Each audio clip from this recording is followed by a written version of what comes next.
नमस्कार दोस्तों और मेरे प्यारे बच्चों, स्वागत है आपका मेरिटेवियंस यूट्यूब चैनल पर। जैसा कि मैंने आपसे वादा किया था लास्ट वीडियो लेक्चर में कि आज की जो वीडियो है वो काफ़ी लंबी हो चुकी है, तो मैं एग्जांपल्स आपको नेक्स्ट वीडियो सेशन में दूंगा। उसी वादा पर खरा होने के लिए मैं आपके सामने उपस्थित हूँ कुछ एग्जांपल्स इलस्ट्रेशंस को लेकर के, जिसमें हमने प्रॉब्लम्स ऑफ सॉल्विंग टेक्निक्स देखेंगे कि किस तरीके से क्वेश्चन को रिकॉग्नाइज किया जाता है, ऑब्जर्व किया जाता है और फिर उसको सॉल्व किया जाता है। राइट? तो चलिए आगे बढ़ते हैं। आज जो हमारा लर्निंग ऑब्जेक्टिव्स होगा उस पर हम कुछ एग्जाम्पल्स आपके लिए कलेक्ट कर लिए हैं और उसमें हम लोग को देखा है प्रॉब्लम सॉल्विंग टिप्स। जो फर्स्ट क्वेश्चन है यहाँ पर मेरे प्यारे बच्चों, वो है right the complex number in polar form. Last video session में आपने एक क्वेश्चन पर इसको अप्लाई किया था, तो ये हम आज सॉल्व करने वाले हैं। और सेकेंड वीडियो जो होगा, सेकेंड क्वेश्चन जो हमारा है वो है z equal to R E I theta, then prove that modulus of E to the power I Z equal to E to the power minus are sine theta. हम इसमें Euler's form को use करेंगे और फिर question number third होगा हमारा कि prove that 10 iota log A minus I B by A plus I B equal to twice A B by A square minus B square. इसमें भी हम आइलर फॉर्म्स को यूज़ करेंगे और फिर आइलर्स फॉर्म को यूज़ करते हुए इसके रियल पार्ट को निकालेंगे क्वेश्चन नंबर 4 में। क्वेश्चन नंबर 5 होगा हमारा जो थोड़ा सा थियोरेटिकल है और इसमें भी हम लोग वही आइलर्स फॉर्म को यूज़ करेंगे।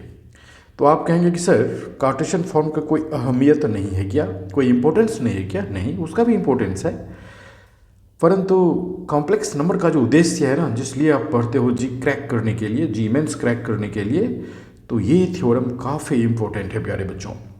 वीडियो को लास्ट तक ज़रूर देखिएगा और इस वीडियो में कुछ मोटिवेशनल फैक्ट्स भी रहेगा, तो वो भी मैं आपको इसमें बताऊंगा, लेकिन कुछ समय के बाद। आगे जब आप वीडियो देखेंगे तो आपको पता चल जाएगी।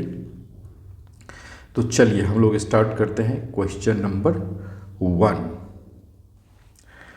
ओके, सॉल्यूशन से स्टार्ट करना है मुझे इसका। और क्वेश्चन नंबर 1, राइट। तो क्वेश्चन नंबर 1, इसमें आपने दो पार्ट लिया है, 1 प्लस आई है आपका फर्स्ट क्वेश्चन।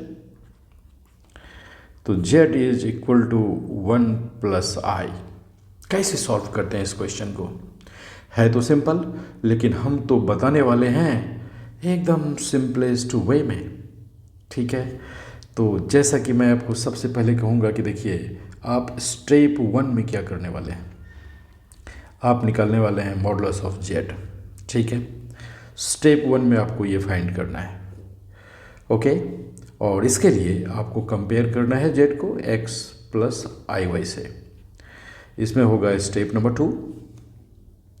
उसके बाद आपको ये सोचना है कि argument of complex number z जो कि आप निकालते हैं वो आपको इसमें फाइंड आउट करना है।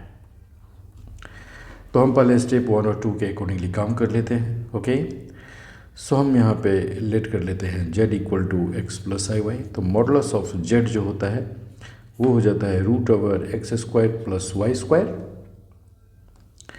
और फिर यहाँ पे आ जाएगा x आपका रियल पार्ट है तो 1 का स्क्वायर हो गया, और y आपका इमेजनरी पार्ट है 1 का स्क्वायर हो गया, और वैल्यू हो गया रूट 2।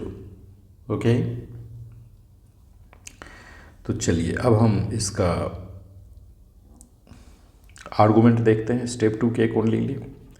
तो आर्गूमेंट ऑफ z ये होता है आपका modulus imaginary part of z divided by real part of z। ये फॉर्मूला याद रखिए। तो ये हो जाएगा आपका y अपॉन x और ये हो गया आपका 1 अपॉन 1 और आंसर आ गया 1। ओके, तो आर्गूमेंट ऑफ z जब आप निकालते हैं तो आपका ये 1 आ गया।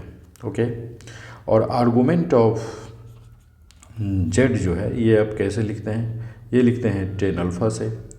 सो therefore ten alpha equal to आ जाएगा 1। So ten alpha equal to 1 और 1 होता है 10 में कहाँ π/4।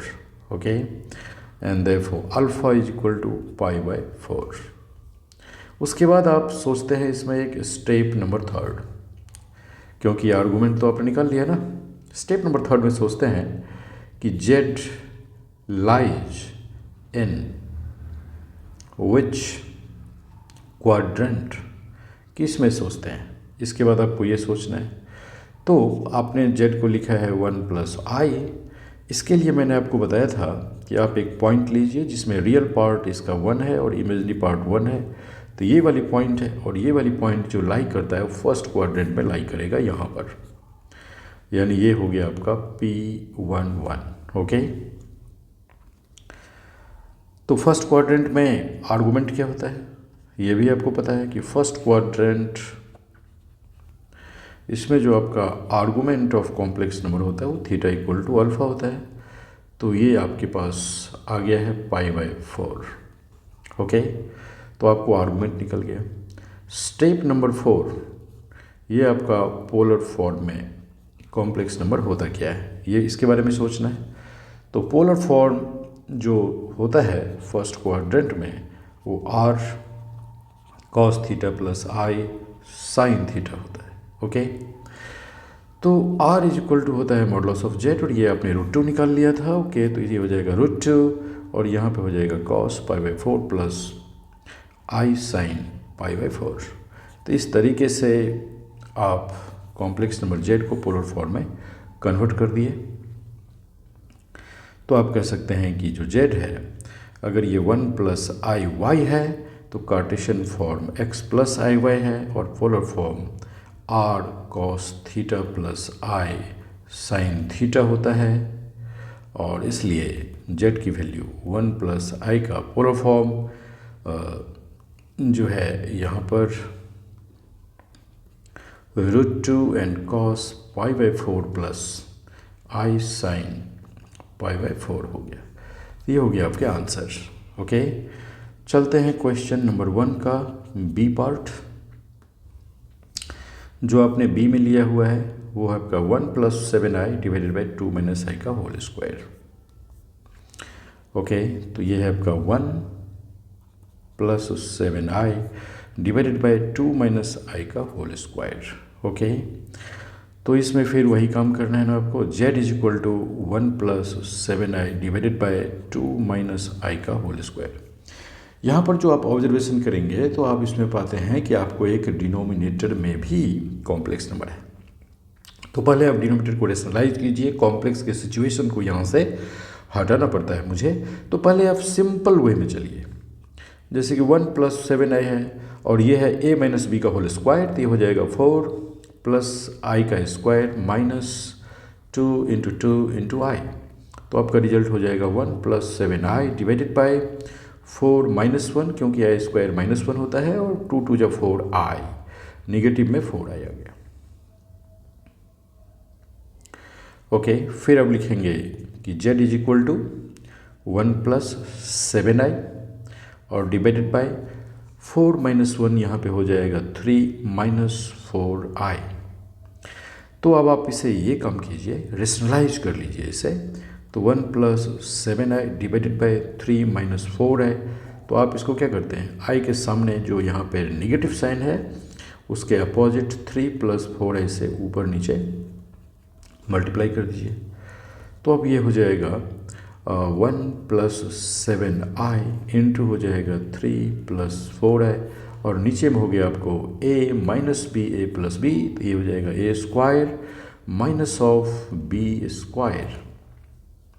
तो इस तरीके से जो z है आपका कॉम्प्लेक्स नंबर, इसको ऊपर में मल्टीप्लाई करिएगा।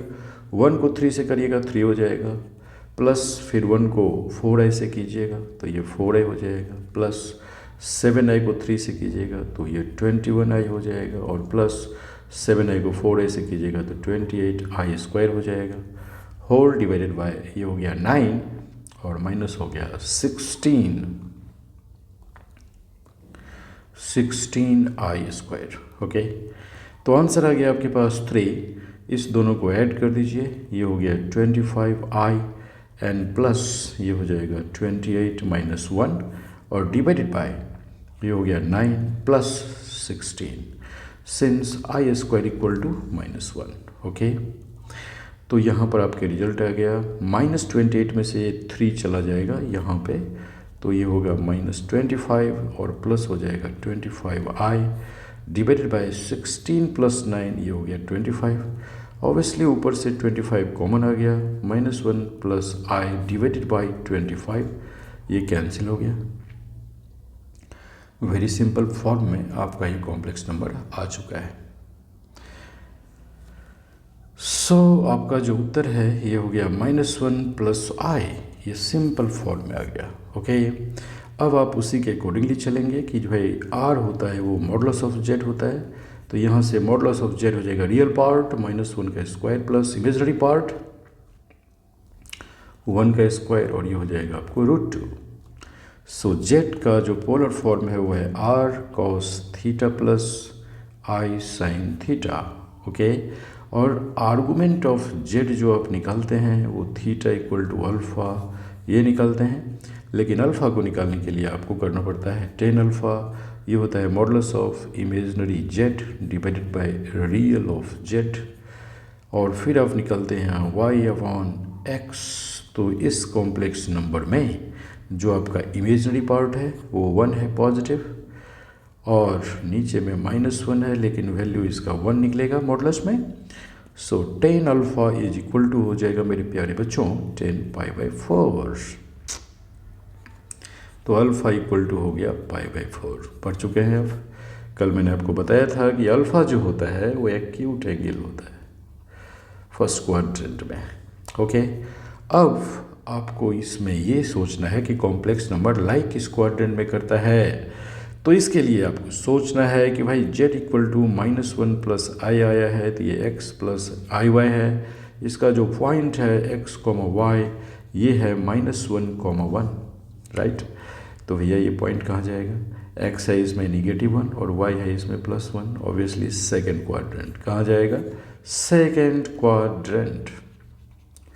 ओके, तो सेकेंड क्वाड्रेंट में मेरे प्यारे बच्चों ये पॉइंट यहाँ पे आ जाएगा। यहाँ से आप निकालेंगे positive direction of x axis से, ये आपका अल्फ़ा होगा, यहाँ से परपेंडिकुलर हो जाएगा, तो ये रिजल्ट π-अल्फ़ा आ गया मेरे दोस्त।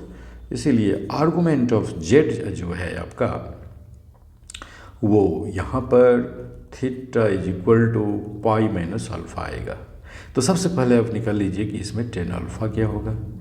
तो tan अल्फ़ा जो है वो ऑलरेडी आप इसके तो निकाल ही लिए, π/4 आया है ना अल्फ़ा आपके पास, तो डायरेक्टली आप यहाँ पर इसको पुट कर दीजिए। ओके, थीटा जो है आर्गूमेंट वो हो जाएगा π-π/4 और ये हो जाएगा आपको 3π/4। इसीलिए जो पोलर फॉर्म है, जो polar form of z equal to -1 plus i ये होने वाला है वो हो जाएगा z equal to r cos theta plus i sin theta.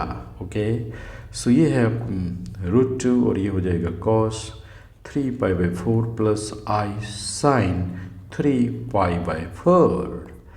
तो ऑटोमेटिकली ये क्वेश्चंस आपने बना लिया है, यही आपके आंसर हैं और आप पोलर फॉर्म को बनाने का तरीका सीख चुके हैं। ओके, अब चलिए क्वेश्चन नंबर 2। तो एक बार देख लेते हैं कि क्वेश्चन नंबर 2 में आपके लिए मैंने कौन सी क्वेश्चन को लिस्ट किया है। यह है z equal to REI theta. Okay, ये क्वेश्चंस ओके।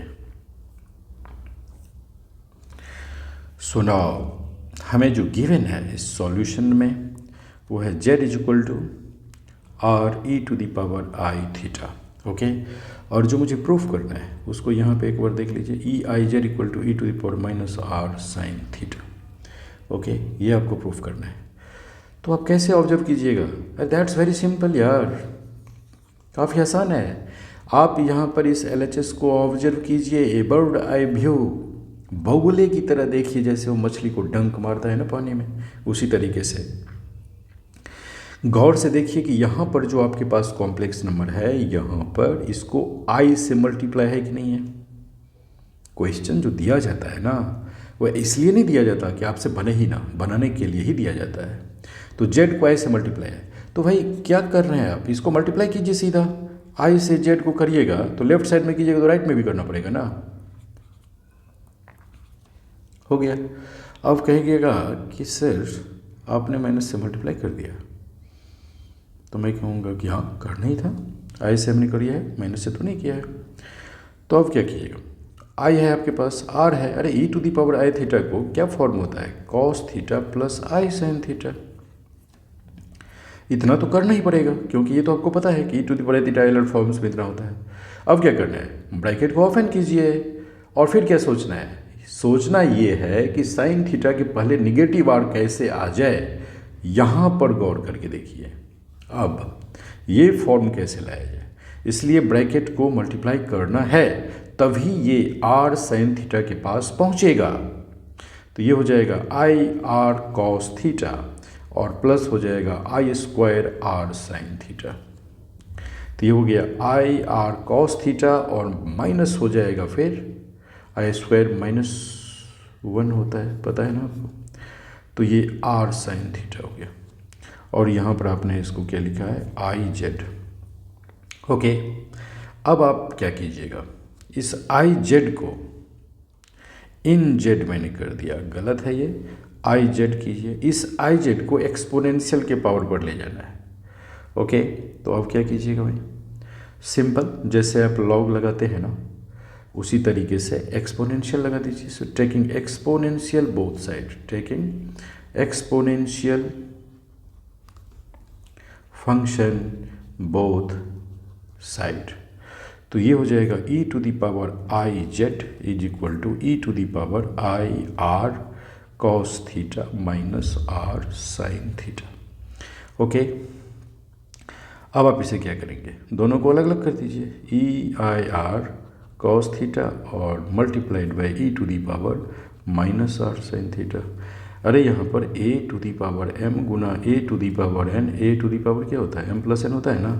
तो इसी बेस को तो हमने यूज़ किया है, कुछ भी नया नहीं करेंगे मेरे दोस्त, बेस क्लियर होना चाहिए। ओके, तो आपके पास e to the power minus are sine theta जो आया, इसमें आयोटा नहीं है, ये है आपका रियल पार्ट। क्या है, रियल पार्ट है।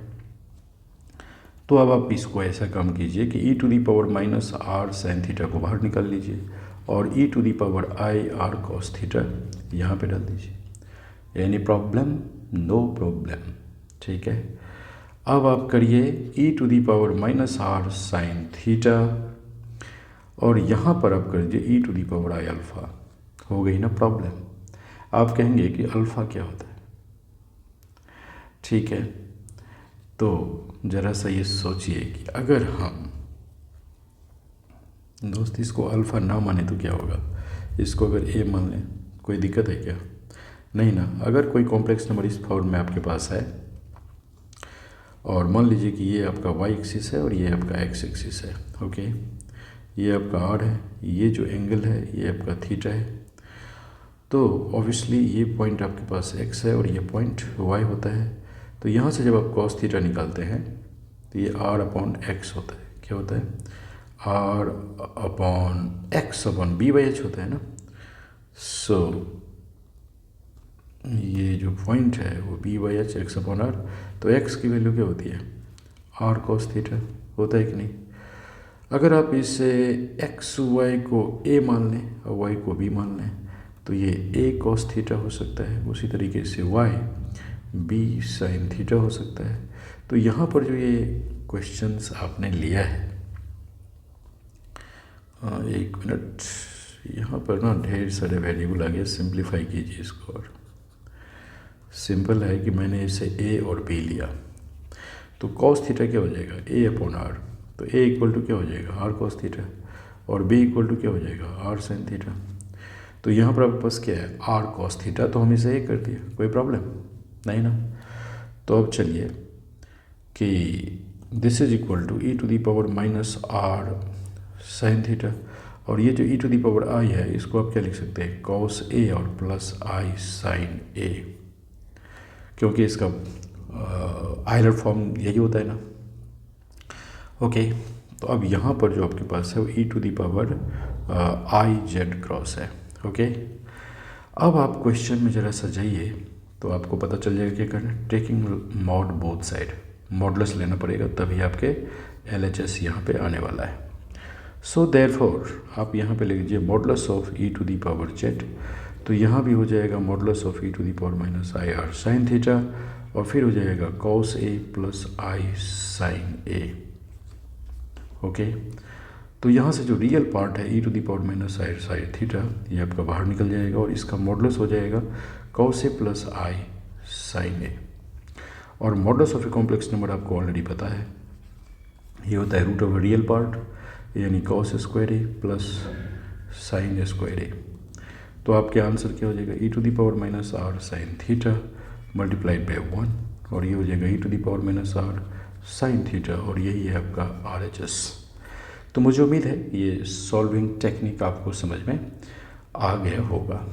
ठीक है, अब हम चलते हैं question number third.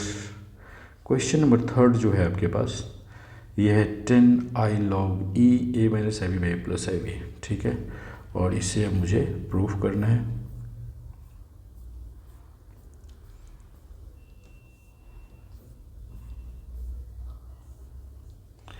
Question number third, question number third में जो मुझे करना है उसमें मेरा जो LHS है वो है 10i, यहाँ पे है log e और a minus I B divided by a plus I B that is equal to 2ab divided by a square minus b square. Okay, चलिए प्रॉब्लम सॉल्विंग टेक्निक में सबसे पहले क्या सोचना है, यहाँ पर आपके पास है log e। अगर log e है और आपके पास न्यूमरेटर बाय डिनोमिनेटर के फॉर्म में कोई कॉम्प्लेक्स सिचुएशन दिया हुआ है तो इसे आसान नहीं है बनाना। तो आपको क्या सोचना पड़ेगा कि काश यहाँ पे log e के साथ अगर e to the power something होता तो मैं क्या करता, इस समथिंग को इसके पीछे लाता और log e जो है मेरा 1 हो जाता और log से हमें छुटकारा मिल जाता। My question is free from logarithm हो जाता। तो मेरे प्यारे बच्चों, अरे क्यों नहीं इस प्रकार के कॉम्प्लेक्स नंबर को e to the power something में लाने की कोशिश किया जाए। ऑब्वियसली करेंगे ना, इसीलिए लिखेंगे LHS, और LHS को स्टार्ट करना है मुझे। ठीक है, और इसके लिए हम सबसे पहले लेट कर लेते हैं a प्लस आई बी जो हमारा कॉम्प्लेक्स नंबर यहाँ पर है, इसको हम मान लेते हैं e to the power I theta. Okay, और मल्टीप्लाइड बाई r होता है ना, किसी भी कॉम्प्लेक्स नंबर को हम ये मान सकते हैं। और a माइनस आई बी जो मेरे पास है वो e to the power minus I theta into r कर सकते हैं। इसे आराम से किसी भी कॉम्प्लेक्स नंबर को हम आइलर फॉर्म में लेके चले गए।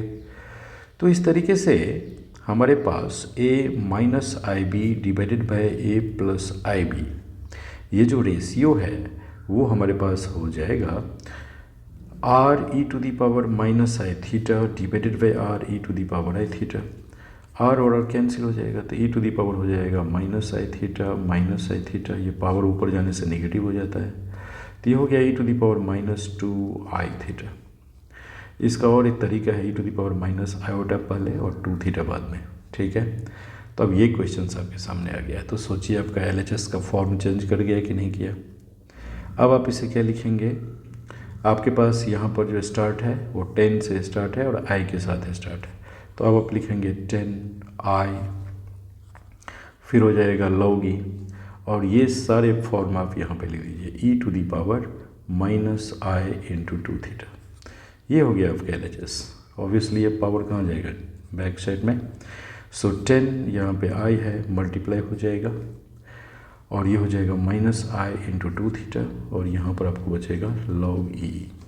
क्लियर, तो ये हो जाएगा बॉस आपके पास माइनस, और इस i को ऐसे कीजिएगा तो आई स्क्वायर इंटू 2 थीटा और मल्टीप्लाइड बाई 1, क्योंकि log में अगर सेम बेस और सेम वेरिएबल हो तो 1, ये उसी तरीके से log a 1। ओके, ये हम आपको पीछे वाली वीडियो में बताए थे। सो ये रिजल्ट आ जाएगा 10 और आई स्क्वायर क्या होता है -1, तो ये माइनस इंटू हो गया -1 इंटू हो गया 2 theta, so that is equal to ये हो गया 10 और यहाँ पर आपके पास 2 थीटा। तो आपने इसे 10 2 थीटा कर दिया। देखिए फॉर्मूला होता है 10 2 थीटा का 2 tan theta divided by 1 minus 10 square theta, होता है कि नहीं, होता है ना। ओके, अब मैं कहूँगा कि कैसे आप जाइएगा। देखिए जो जेड कॉम्प्लेक्स नंबर है ये आपके सामने है a प्लस आई बी, है कि नहीं। a प्लस आई बी है तो ऑब्वियसली ये पॉइंट यहाँ पे होगा, यहाँ पे होगा, ये a कॉमा बी होगा और ये जो है इसका ये थीटा है, तो ऑब्वियसली ये इसका a है और ये इसका b है। यहाँ से अगर आप tan थीटा निकालिएगा तो ये b बाई ए हो जाएगा। क्या हो जाएगा b बाई ए, तो आप यहाँ पे रख दीजिए 2 into b by a divided by 1 minus B square by A square, तो ये रिजल्ट हो जाएगा 2b by a divided by A square minus B square divided by A square. इसको सिंप्लीफाई कीजिए 2b by a multiplied by A square divided by A square minus B square, ये top पे जाएगा। इस तरीके से आपका ये ए और ए कैंसिल, तो ऊपर में हो जाएगा 2ab और डिवाइडेड बाई नीचे में a square minus B square. तो आपने इसे सॉल्व कर ही दिया। दिस मीन्स कि LHS is equal to RHS। तो देखा आपने। तो मेरे प्यारे बच्चों, जो चीज़ मैं आपको बता रहा हूँ इस पर फोकस करने वाली बात है, आप इसको फोकस कीजिएगा कि लॉग है तो इसके आगे का कॉम्प्लेक्स नंबर एक्सपोनेंशियल फॉर्म में डालने से क्वेश्चन इज़ वेरी सिंपल हो जाता है। ओके, अब हम उठाते हैं question number 4। Question number 4, okay.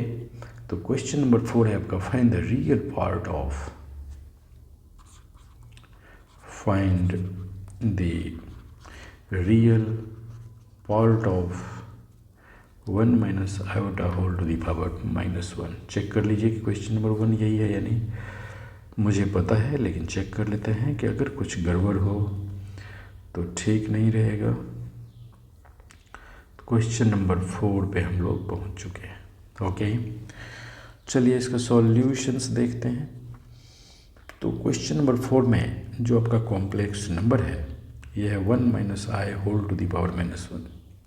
देखिए आपने बचपन से पढ़ते आए हैं कि अगर पावर -1 है तो भाई इसे मुझे हटाना चाहिए।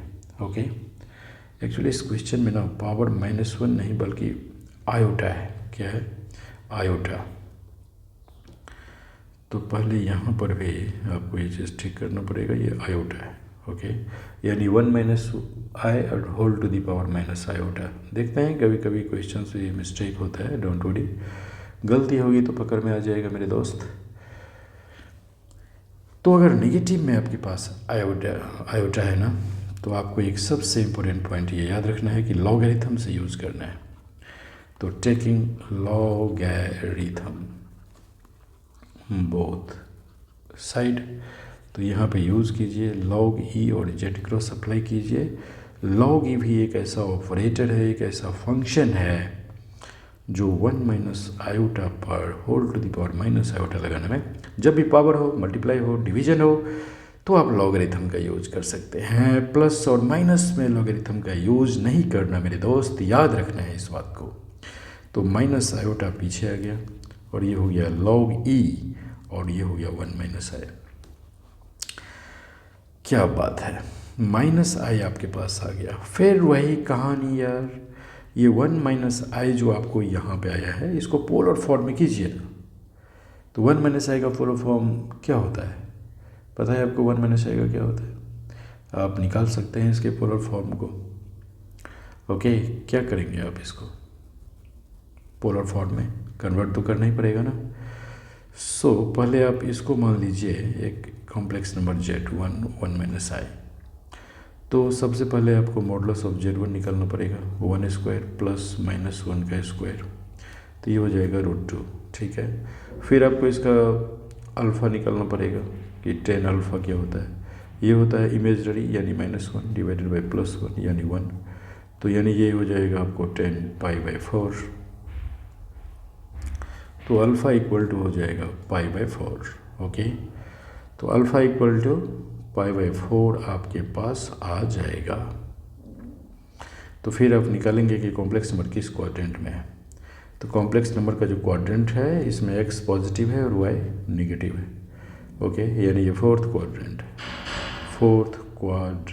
ओके, तो फोर्थ क्वाड्रेंट में आपका हो जाएगा theta is equal to minus of alpha. Okay, तो ये आपका हो गया आर्गूमेंट। तो अब आप आर्गूमेंट निकालने पे इसका जो पोलर फॉर्म हो जाएगा Z1 का, ये 1 माइनस आई हो जाएगा और दूसरा हो जाएगा √2 and cos theta plus I sine theta. Okay, so ये वैल्यू हो जाएगा मेरे दोस्त √2 और यहाँ हो जाएगा cos minus of alpha plus I sine minus of alpha. तो ये हो जाएगा √2 cos alpha negative i sine alpha, और इसकी वैल्यू हो जाएगी √2, यहाँ हो जाएगी कॉस π/4 माइनस आई साइन π/4। ओके, ये आपका Z1 की वैल्यू आ गया। ओके, आप इसको लिख सकते हैं √2 और e⁻⁻⁻ आई इंटू π/4। तो इसे आप यूज़ कर दीजिए अब डायरेक्ट ये Z1 के पोजीशन पे। Z1 का पोजीशन यहाँ है, तो ये हो जाएगा आपको log e z बार, और यहाँ पर आपको क्वेश्चन है माइनस आई के साथ माइनस आई, और फिर हो जाएगा log e, और Z1 की वैल्यू आपके पास है √2 और इंटू e⁻⁻आई π/4। ओके, तो चलिए यहाँ से स्टार्ट करते हैं। फिर माइनस आई, ये यहाँ पर दो चीज़ों का मल्टीप्लाई आ गया, तो इसमें आप कर दीजिए log e√2 और प्लस हो जाएगा log e एंड e⁻⁻आई π/4। ओके, ये हो जाएगा minus I log e√2 and plus यहाँ पे माइनस आई से इसे भी मल्टीप्लाई हो जाएगा, और ये हो जाएगा आपको माइनस आई π/4, और ये हो गया log e। ये अब क्या हो जाता है 1, और this is minus I log e√2 and ये हो जाएगा माइनस माइनस प्लस आई स्क्वायर माइनस हो जाएगा, तो ये हो जाएगा π/4। तो आपके पास ये रिजल्ट आया है। आप इसे और भी सिंप्लीफाई कर सकते हैं, माइनस आई log e, और ये हो गया 2⁻½ माइनस π/4। ये हो जाएगा minus i into half log e2 minus π/4। So मेरे प्यारे दोस्त, ये जो आपको आया है वो log ez के लिए आया है। ओके, ये आपका LHS था। अगर आप इसमें से log को रिमूव करेंगे तो सिंपल z इक्वल टू हो जाएगा e⁻ में कन्वर्ट हो जाएगा। ओके, तो अब कितना हो जाएगा ये चीज़ देख लीजिए। ये हो जाएगा आपको e⁻⁻² इंटू log e2 और माइनस हो जाएगा π/4। तो हम इसे कर सकते हैं e⁻⁻π/4 into e⁻⁻½ and log 2। ठीक है, तो ये जो z है वो आपका पोलर फॉर्म इसमें आ गया है। यदि आपको इसमें रियल ऑफ z निकालना है,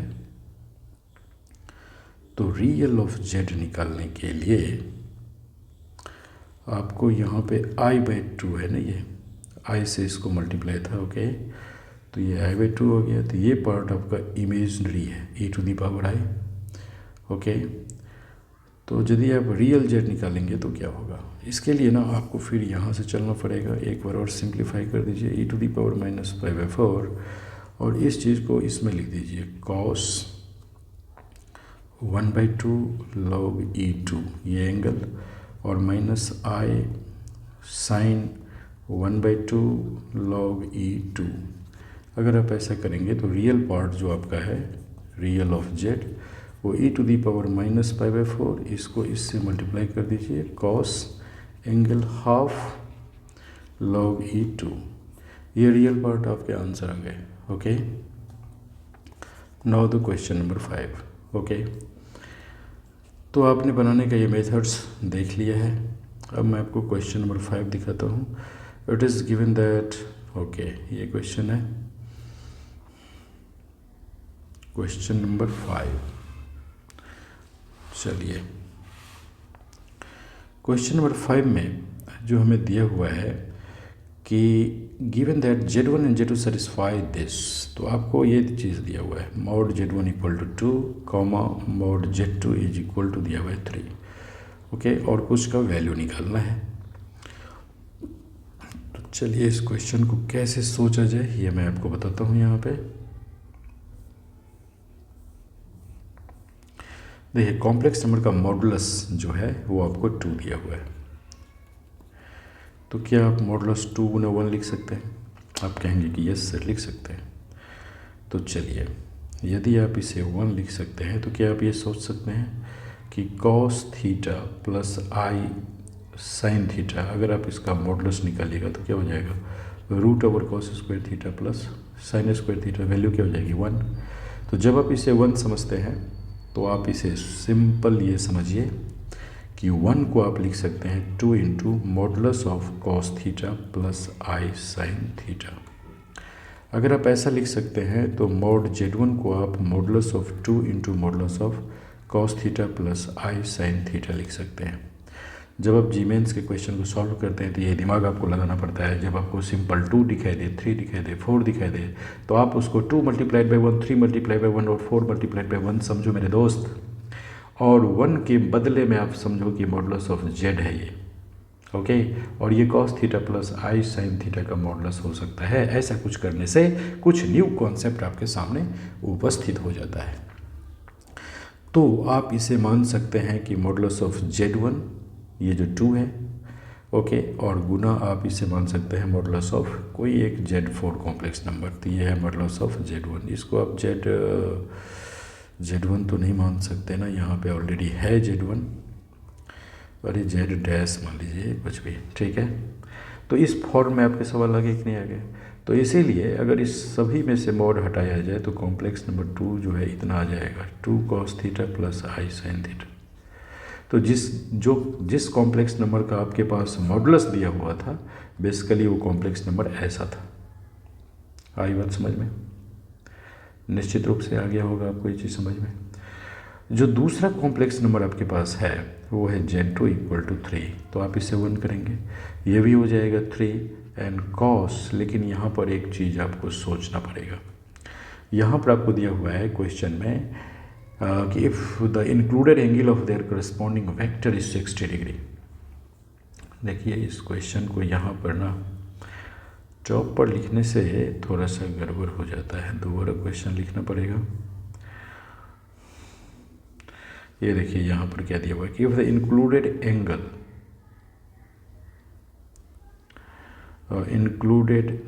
था यहाँ पे, if the included angle of their corresponding vector is 60 degree.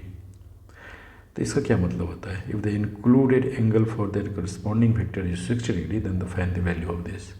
इसका मतलब है कि अगर आपने इसका लॉगरिथम थीटा लिया हुआ है आर्गुमेंट,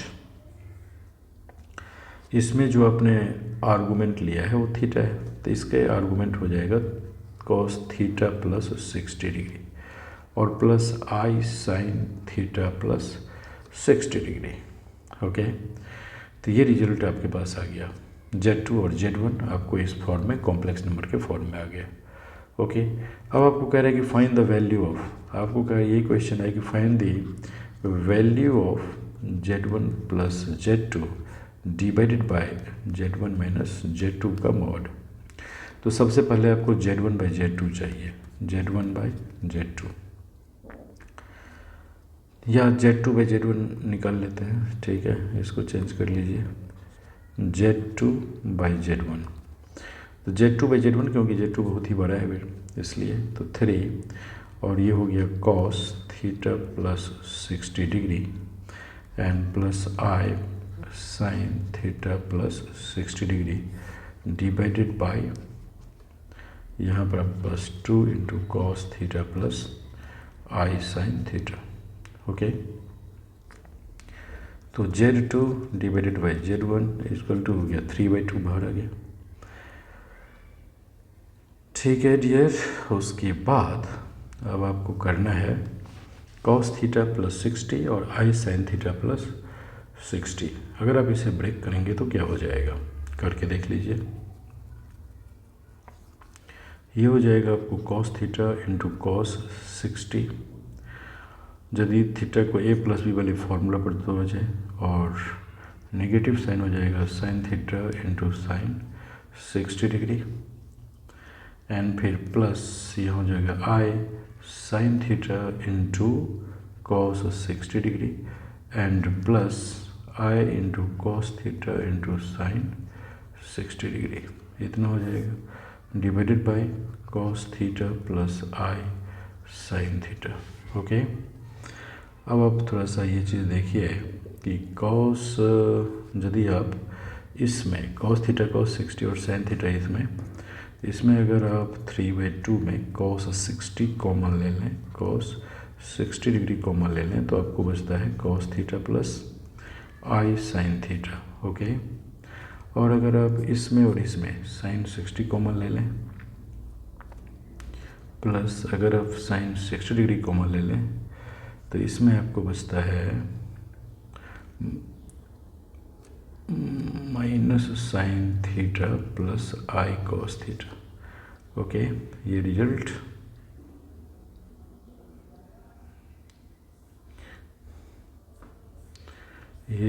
आपके पास आया। चलिए आगे बढ़ते हैं। अब आपको देखिए मेरा उद्देश्य क्या है, cos theta plus I sin theta और cos थीटा ये जो आपके सामने है इसको कॉमन लेना मेरा ज़रूरी है। नीचे में हमारे पास है cos theta plus I sin theta. अगर ये कॉमन फैक्टर आ जाए ना तो हम आराम से इसे सॉल्व कर सकते हैं।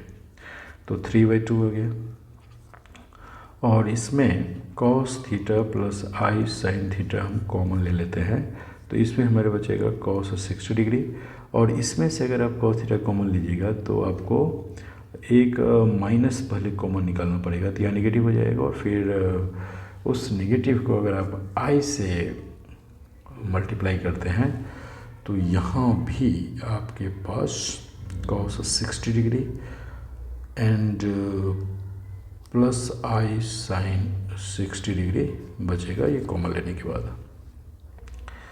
ओके, और नीचे में आपके पास आ गया cos theta plus I sin theta, तो ये फैक्टर जो है वो कैंसिल हो जाएगा, और simply 3/2 and cos 60 degree plus I sin 60 degree आपके पास बच जाएगा। इसकी वैल्यू 3/2, cos 60 होता है हाफ प्लस I, और ये होता है √3/2। ये रिजल्ट आपके पास आ जाएगा। ओके, चलिए, तो अब आप मुझे बताइए कि अगर आपको इसके LHS की वैल्यू निकालना हो, mod Z1 plus Z2 divided by Z1 minus Z2, तो क्या आप इसको इस तरीके से लिख सकते हैं कि अगर Z1 आप इसमें कॉमन ले लिए तो 1 प्लस Z2 बाई Z1, और डिवाइडेड बाय Z1 कॉमन ले लिए तो 1 माइनस Z2 बाई Z1 हो सकता है। Z1 कैंसिल हो गया, और फिर ये रिजल्ट आपके पास आ जाएगा 1 प्लस Z1 बाई Z2 की जो वैल्यू है वो आपके सामने आ गया 3/2, और ये हो गया half plus I √3/2 divided by 1 minus 3/2, और ये हो गया हाफ प्लस I √3/2।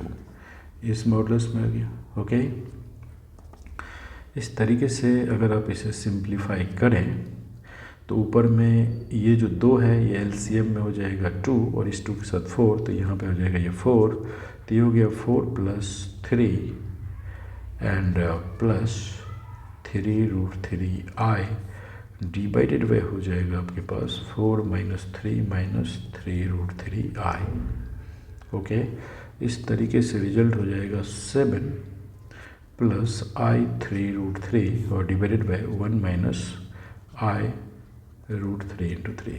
ओके, और फिर इसका चूँकि मॉडुलस है, राइट, इसीलिए आंसर आ जाएगा 7 स्क्वायर प्लस 3√3 का स्क्वायर का root divided by 1 square plus -3√3 का स्क्वायर और इसका रूट, ये हो जाएगा 949 प्लस 3 तिया 9 तिया 27 डिवाइडेड बाय 1 प्लस 3 तिया 9 तिया 27, ये हो जाएगा रूट और ये रूट।